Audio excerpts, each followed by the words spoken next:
Jadi kalau menurut aku, kalau kalian masuk FK niatnya jangan duit, capek nggak sih? Profesi dokter merupakan salah satu profesi yang cukup diminati dan dihormati di Indonesia. Padahal sekolahnya itu lama dan masuknya juga nggak mudah. Jurusan ini selalu jadi jurusan yang paling diminati dan selalu ada di puncak. Tapi kalau misalnya ditanya, jadi dokter worth it nggak sih? Biar kalian aja deh yang nilai. Jadi kali ini aku bakal bahas semuanya tentang prospek, gaji, pahit manis kehidupan di dunia kedokteran. So, tanpa banyak basa-basi, let's deeply talk about it. Jadi, angka kepadatan dokter per penduduk di Indonesia itu ada di angka 0,76 atau 0,76 dokter per 1000 penduduk. Apakah angka ini tinggi? Enggak ya, karena WHO itu ngebatasin minimal harus ada 1 dokter di 1000 penduduk. Jadi, kalau ngomongin saat ini, dokter itu benar-benar dibutuhin di Indonesia. Tapi, apakah akan selalu dibutuhkan? Jawabannya enggak juga. Karena kalau misalnya kita lihat pertumbuhan dokter dari tahun 2018 ke tahun 2022 itu ningkatnya sampai 60% teman-teman. Dan kalau misalnya pertumbuhannya konstan, kemungkinan kita bakal nyampe di angka minimalnya WHO itu tahun 2026. Dan kemungkinan sih lebih cepat ya, karena Kementerian Kesehatan sekarang tuh lagi gencar banget memperbanyak fakultas kedokteran di seluruh Indonesia. Terus kalau misalnya kepadatannya makin tinggi gimana? Kita bisa ambil contoh salah satunya di negara maju, Amerika. Mereka itu kepadatannya sekarang ada di 3 dokter per 1000 penduduk. Nah, apakah di sana banyak pengangguran? Jawabannya adalah iya. Di sana terdapat dokter yang pengangguran. Berdasarkan data tahun 2018, ada sekitar 6% dokter yang pengangguran di Amerika, atau jumlahnya sekitar 25.000. Terus kapan sih Indo kira-kira bakal ada di kepadatan yang sama kayak Amerika? Nah, kalau misalnya aku hitung, ini pakai rumus geometri sederhana ya, karena aku juga cuma dokter. Dengan dasar pertumbuhan kepadatan dokter 2018 sampai 2022 itu ada di 60%, maka kemungkinan kita bakal ada di kepadatan 3 dokter per 1000 penduduk itu di tahun 2034. Jadi itu prediksi kasar aja ya. Mungkin bakal lebih cepat karena Kementerian Kesehatan sekarang lagi gencar banget kayak yang tadi aku omongin, dan mungkin juga lebih lambat. Misalnya ada faktor-faktor yang gak diinginkan terjadi seperti itu. Dok, bukannya di pelosok mah dikit ya dokternya? Nah, kabar baiknya adalah ini. Menurut Kementerian Kesehatan, lebih dari 50% dokter di Indonesia itu terpusat di Pulau Jawa. Jadi kalau misalnya tujuannya buat jadi dokter di pelosok, itu masih dibutuhkan banget. Dan buat yang berminat bekerja di luar Pulau Jawa, prospeknya jauh lebih baik. Dan angka tadi itu adalah untuk dokter secara keseluruhan. Untuk spesifik ke dokter spesialis, harusnya prospeknya lebih bagus ya. Tapi apakah sekolah spesialis itu gampang? Setelah jadi dokter umum, nyatanya enggak juga. Terutama seleksinya ketat banget, kayak lubang jarum. Dan biayanya juga cukup mahal. Kecuali kalau misalnya kalian pakai LPDP, karena sekarang kebetulan udah ada LPDP untuk spesialis. Tapi ya, karena sulit, makanya banyak juga dokter umum yang gak jadi spesialis. Kabar baik lain adalah range pekerjaan dokter itu luas banget. Jadi yang data tadi itu untuk klinisi. Sebenarnya dokter itu dibutuhin juga kayak misalnya buat di manajemen kesehatan, Kementerian Kesehatan, organisasi internasional, dan perusahaan-perusahaan besar biasanya itu punya at least 1 dokter. Ngomongin gaji, berdasarkan data Jobstreet, rata-rata gaji dokter umum di Indonesia itu ada di kisaran 5,5 sampai 8 juta. Nah, apakah angka itu benar? Jawabannya adalah tergantung. Cenderung enggak bener sih sebenarnya. Kenapa? Karena dokter itu range-nya luas ya. Tadi kalau misalnya kita ngomongin dokter internship atau dokter yang baru lulus, bedain dokter internship sama koas ya. Kalau koas itu belum dokter, kalau dokter internship itu udah sumpah dokter.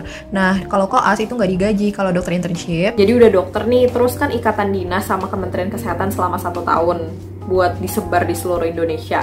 Nah, itu gajinya itu cuman di sekitar 3 juta sampai 6,5 juta. Yang 6,5 juta itu pun buat dokter-dokter yang di pelosok kayak gitu. Dan buat dapet di pelosok itu kuotanya bener-bener terbatas banget dan ganas persaingannya. Sisanya gimana? Sisanya gajinya ada di kisaran 3 jutaan awal aja, guys. Untungnya internship itu cuman 1 tahun aja sih, untungnya ya, alhamdulillahnya. Jadi total kami ada 5,5 tahun sekolah dan 1 tahun internship. Internship ini fungsinya buat dapet izin praktek.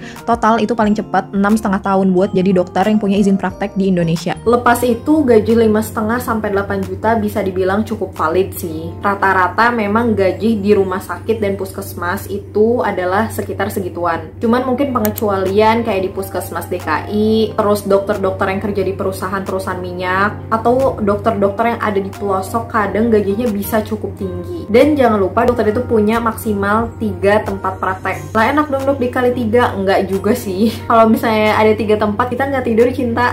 Kalau mau masih hidup normal rata-rata sih megangnya 2 tempat praktek. Tapi banyak juga sih yang cuman 1. Kalau misalnya fasilitas kesehatannya itu emang sibuk banget, itu emang nggak akan bisa ke-handle lebih dari 1 gitu. Atau kayak misalnya di puskesmas DKI itu susah sih karena dia full time banget, dan ditambah lagi kerjaan-kerjaan puskesmas itu ya jadi jatuhnya cuma 1 aja gitu. Wah enak dong, enggak juga sih. Karena apa? Karena dokter umum itu nggak berjenjang.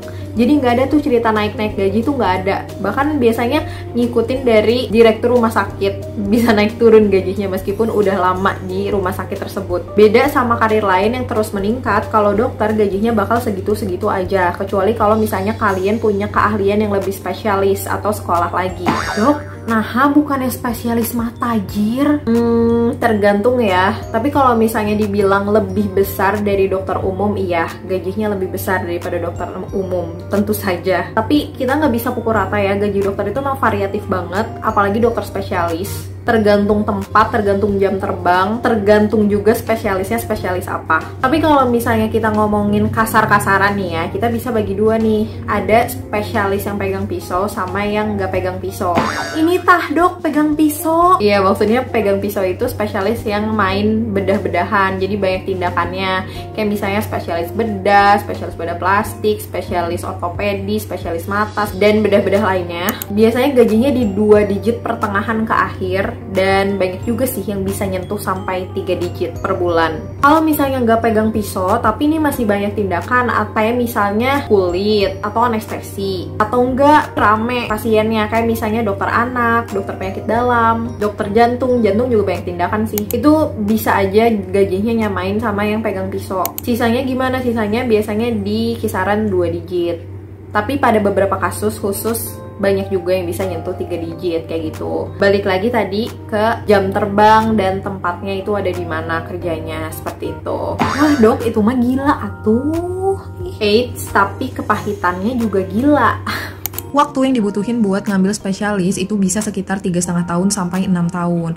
Apalagi bedah-bedahan itu minimal di 5 tahun ke atas. Dan kehidupan sekolah dokter spesialis itu jauh lebih hardcore daripada kehidupan sekolah dokter umum. Ada kasus nggak bisa pulang ke rumah selama 2 bulan, berangkat subuh pulang malam itu udah jadi makanan sehari-hari. Jadi menurut TC Global, jurusan paling sulit di dunia itu adalah jurusan pendidikan dokter. Tapi emang ini tuh subjektif banget sih. Tapi yang jelas jurusan ini tuh pasti masuk ke list jurusan-jurusan tersulit di dunia. Bahkan menurut versi The Economics. Dan menurut aku personal sendiri emang gila banget sih. Pas aku sekolah kedokteran tuh wah gila sih. Kerjaannya belajar mulu. Kalian juga yang udah kuliah mungkin bisa lihat anak-anak FK itu emang terkenal kan belajar mulu. Bahkan sepupu-sepupuku tuh yang awalnya pengen jadi dokter karena ngelihat aku belajar mulu itu tuh sampai trauma guys. Jadi nggak ada tuh di keluarga aku tuh yang jadi dokter cuman aku doang. Pengennya sih menginspirasi ya, tapi jatuhnya malah jadi demotivasi. Karena aku tuh pas sekolah itu ujian 2 minggu sekali, dan materinya itu sekali ujian kalau misalnya di print literally bisa setebel ini. Bayangin, setebel ini. Harus dimasukin ke otak dalam waktu 2 minggu. Mending kalau misalnya materinya itu yang kayak jelas gitu kan. Nah ini tuh materinya bener-bener baru, dan bahasa kedokteran tuh beda banget karena mereka tuh banyak istilah-istilah Latin. Dan kesulitan ini juga tercermin dari data di Amerika Serikat. Kalau persentase anak FK yang depresi dan ansietas itu mencapai 30%. Dan 10% itu adalah suicidal. Jadi setidaknya pernah mencoba melakukan bunuh diri. Kalau di Indonesia sih sebenarnya nggak ada ya datanya. Cuman kalau di FK aku sendiri. Buat mencegah hal-hal tersebut itu sampai ada tim dokter khusus untuk masalah-masalah mental health. Dan di setiap angkatan juga sampai ada yang namanya peer counselor. Jadi itu adalah mahasiswa-mahasiswa kedokteran yang dididik secara khusus sama spesialis jiwa buat ngebantu ngedeteksi temen-temennya yang mengalami gangguan mental health. Dan dari data tadi juga itu bener-bener cuman depresi sama ansietas aja ya yang kedata, belum data-data lain. Jadi harusnya sih dari angka tersebut tuh jauh lebih banyak. Dan aku akui masa tersetres aku itu ada pas aku kuliah FK. Kayak mulai dari nginep di McDonald, di cafe, nggak tidur 2 malam itu tuh udah biasa guys. Belajar sambil nangis itu udah hatam banget please. Mana di FK aku tuh dulu berlaku sistem drop out. Jadi kalau misalnya gagal 1 modul terus gagal lagi atau gagal lebih dari 2 modul di tahun pertama itu langsung drop out. Kalian bayangin di angkatan aku tuh ada 7 orang drop out, padahal masuk FK aku itu tuh susah banget. Kemungkinan tembus FKUI pas angkatan aku itu ada di 0,86%. Kalian bayangin udah masuk terus ke DO, gimana gak stres coba? Aku kurang tahu sih FK lain gimana dan apakah FK aku sekarang masih se-strict itu, karena kan aku baru lulus juga ya tahun kemarin. Tapi selain itu aku aja pernah ujian pas Idul Adha guys, jadi emang sesusah itu sih, I admit. Namanya FK tuh emang susah. Nah yang masalah kedua ini tuh kalau misalnya aku ngobrol sama anak-anak FK lain ya dari seluruh Indonesia, terutama di sekolah spesialis ya, aku tekenin sekolah spesialis, yang namanya senioritas itu memang masih cukup kental. Tapi ini aku tekanin ya, nggak bisa dipukul rata di semua sekolah spesialis dan nggak bisa dipukul rata di semua FK, karena ini tuh bener-bener tergantung FK-nya FK mana, terus spesialisnya spesialis apa. Jadi nggak semua kayak gitu. Jadi kayak cuman segelintir yang kayak gitu. Senioritasnya kayak apa? Senioritasnya itu kayak misalnya jajanin senior-senior sampai atas yang bisa sampai keluar jutaan setiap bulan, ngerjain tugas senior, bahkan sampai ada yang beliin MacBook segala. Ada juga yang morning report, jadi kayak presentasi gitu, presentasi kasus yang ditangani kemarin atau tadi malam, terus sambil dibentak-bentakin kayak di ospek kayak gitu. Nah itu ada yang kejadian ya. Tapi aku tekanin ya, itu nggak bisa dipukul rata semua sekolah kedokteran kayak begitu dan semua spesialis kayak begitu, karena tadi tergantung spesialis apa dan di FK mana. Kalau aku pribadi sih alhamdulillah nggak pernah ya ngalamin yang ekstrim-ekstrim gitu, nggak. Paling standar manner yang cukup tinggi aja, dan itu masih masuk normal sih, wajar gitu kalau misalnya di FK, karena memang profesi kami itu memandang tinggi banget etik. Jadi kalau menurut aku sih cukup positif malah ya, karena emang bener-bener harus hati-hati banget. Kami juga harus bener-bener menghormati banget guru-guru kami, segala-gala tuh harus rinci dan detail dan respectful gitu orang-orangnya. Jadi buat aku sih itu hal yang positif ya buat aku, kayak sesuatu hal yang cuman bisa didapetin di FK dan berdampak positif, karena jadi lebih bermanner aja gitu dan tahu batas-batas. Jadi alhamdulillah aku sih nggak ngalamin ya yang kayak gitu. Ini juga sama, tergantung banget univ, karena kalau aku sendiri tuh kuliah jujur murah banget ya. Pas angkatan aku itu tuh cuma 0 sampai 7,5 juta per semester, dan di angkatanku tuh yang paling murah ada di 1,5 juta per semester. Aku sendiri pun di support sama 3 beasiswa, jadi kayak bener-bener ngebantu banget. Memang pas waktu aku masuk itu kan angkatan 2016, FKU itu bener-bener yang penting masuk, masalah biaya itu kayak insya Allah beres gitu, yang penting masuk dulu. Nah tapi kalau sekarang aku kurang tahu sih, tapi yang jelas harusnya kalau misalnya FK dari PTN itu jauh lebih murah, karena PTN di Indonesia itu nerapin sistem UKT, jadi disesuaiin sama penghasilan orang tua.